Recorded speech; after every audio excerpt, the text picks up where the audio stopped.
सावित्री देवी के कमरे में अब सन्नाटा था। तीनों बेटे महेश, सुरेश और रमेश अपने अपने कोने में बैठकर सोच में डूबे हुए थे। वह भी अब माँ के कमरे के भीतर आने की इच्छा खो चुकी थी। जो संदूक कभी उनकी उम्मीदों का खजाना था, अब एक ठगी हुई उम्मीद का प्रतीक बन चुका था। कमरे के अंदर सावित्री देवी शांत लेटी हुई थी। उनकी सांसें धीरे धीरे अब मंद हो रही थी, लेकिन एक सुकून उनके चेहरे पर था, जैसे वो अपना कर्तव्य पूरा कर चुकी हो। उन्होंने अपने जीवन के अंतिम 20 साल एक उम्मीद में नहीं, बल्कि एक योजना के तहत जिए थे कि वो अकेली न रहे, उनके बेटे उसके साथ रहे, भले ही मतलब से है। और जब वो सब खुल चुका था, तब वो पूरी तरह थक चुकी थी। कुछ ही देर बाद सावित्री देवी की सांसें थम गई। किसी ने कोई शोर नहीं मचाया। बहुएं एक दूसरे की ओर देखने लगी।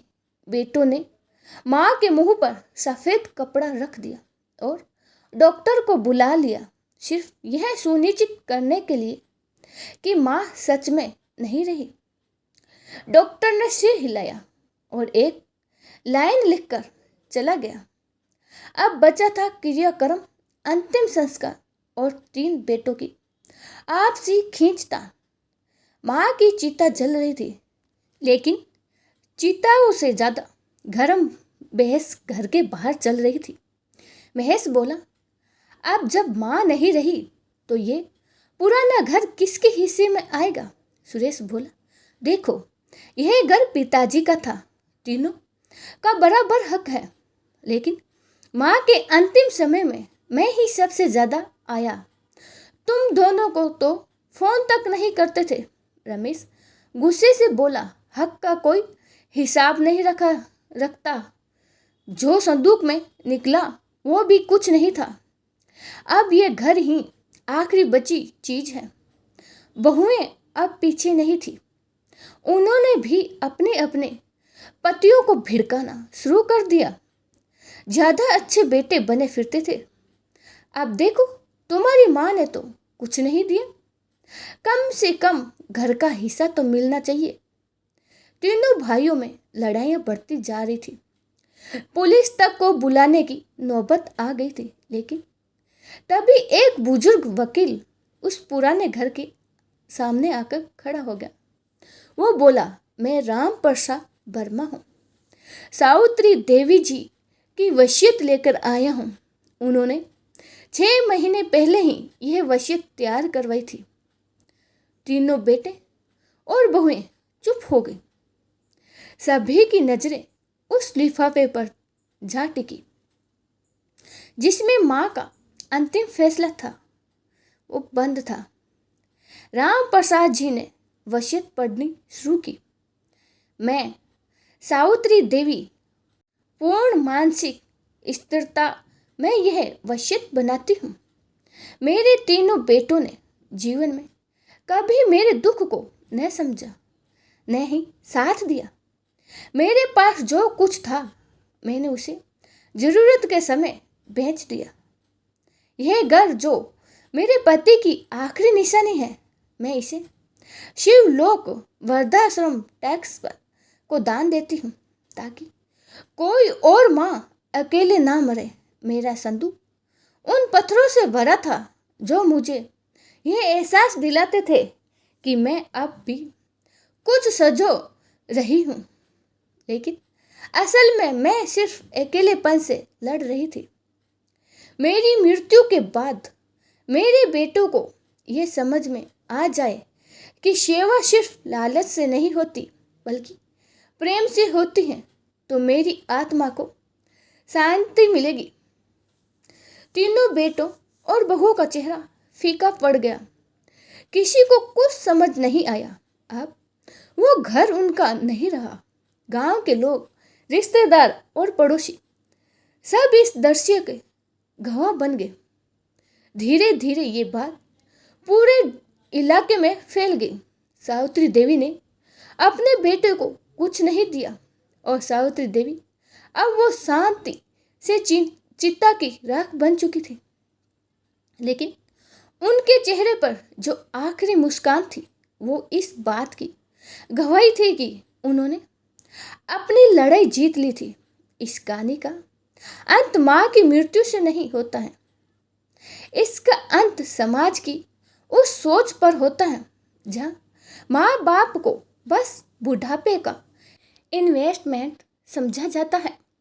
सावित्री देवी की तरह शायद हर माँ के पास कोई संदूक नहीं होता है, लेकिन उनके दिल में जो अकेलापन बंद होता है वो कई बार दुनिया की सबसे भारी चीज बन जाता है। गांव में तूफान सा माहौल। सावित्री देवी की वसीयत की खबर अब हर कोने कोने में फैल चुकी थी। छोटे से गांव में यह कोई आम बात नहीं थी कि एक माँ अपने बेटों को त्याग दे और अपना घर वृद्धा आश्रम को दान कर दे। चौपाल पर बैठा हर आदमी यही कह रहा था, बेटे तो ऐसे हो कि माँ की सेवा करें। पर यहाँ तो तीनों ने सालों तक संदूक के लालच में माँ के चरण धोए। पड़ोसी बिमला काकी ने तो बहू की पोल खोल दी। एक बार मैंने देखा था कि बड़ी बहू संदूक के पास झांक रही थी और माँ ने उसके हाथ पर डंडा मार दिया था। तब समझ नहीं आया था, अब समझ आया। तीनों बेटों की साख पर धब्बा। महेश शहर में कलासवन अफसर था। अब जब उसकी माँ की वसीयत सार्वजनिक हुई, उसके ऑफिस में भी फुसफुसाहट शुरू हो गई। देखा, माँ को वृद्धा आश्रम को घर दे गई, बेटों को नहीं। जरूर कोई लालच किया होगा उन्होंने। सुरेश की दुकान थी, लेकिन अब ग्राहक कम होने लगे। गांव वाले अब उसे सामान लेते हुए सवाल करने लगे, सावित्री देवी तुम्हारी माँ थी ना, शर्म नहीं आई? रमेश तो गांव में ही रहता था, अब उसे बच्चे तक सवाल करने लगे, अरे रमेश काका, आपकी माँ ने तो आपको घर क्यों नहीं दिया? तीनों बेटों की रातों की नींद और दिन का चैन सब चला गया था। बहुएं अब और ज्यादा गुस्से में थी। माँ के नाम पर झूठे सेवा भाव दिखाए और अब देखो सब कुछ गया। शिवलोक वृद्धाश्रम ट्रस्ट की एंट्री। कुछ हफ्ते बाद वृद्धाश्रम की गाड़ी आई। घर की दीवारों को देखा गया, पुराने कमरों की मरम्मत की गई। ट्रस्ट के सदस्यों ने गांव में एक सभा बुलाई। सावित्री देवी जी ने अपने घर को हमारे ट्रस्ट को दान दिया है। हम इसे सावित्री सदन के नाम से वृद्ध महिलाओं के लिए एक आश्रय स्थल बनाएंगे। गांव की महिलाएं अब इसे माँ सावित्री सदन कहने लगी थी। माँ का घर अब किसी और की माँ का आसरा। 3 महीने बाद सावित्री सदन खुल चुका था। 4 विधवा महिलाएं, एक बुजुर्ग जिन्हें बेटे ने छोड़ दिया था और एक अपाहिज दादी, सब अब उसी घर में रह रही थी जहां एक समय सावित्री देवी अपने संदूक के साथ बैठी थी। घर की दीवारों पर सावित्री देवी की मुस्कुराती तस्वीर टंगी थी और नीचे लिखा था, सेवा स्वार्थ से नहीं प्रेम से होनी चाहिए। बेटों की अंत चेतना जागना। एक रात रमेश उस वृद्धा आश्रम के सामने खड़ा था। खिड़की से देखा, एक अंधी बुजुर्ग महिला किसी और बुजुर्ग महिला को खाना खिला रही थी। ये देखकर उसके मन में हुक सी उठी। माँ का चेहरा सामने आ गया। कितनी बार वो भी ऐसे ही खाने के लिए बैठी होती और रमेश या उनकी पत्नी कोई बहाना बना देते। कुछ दिन बाद सुरेश आया, फिर महेश भी। तीनों भाई खामोशी से खड़े हो गए।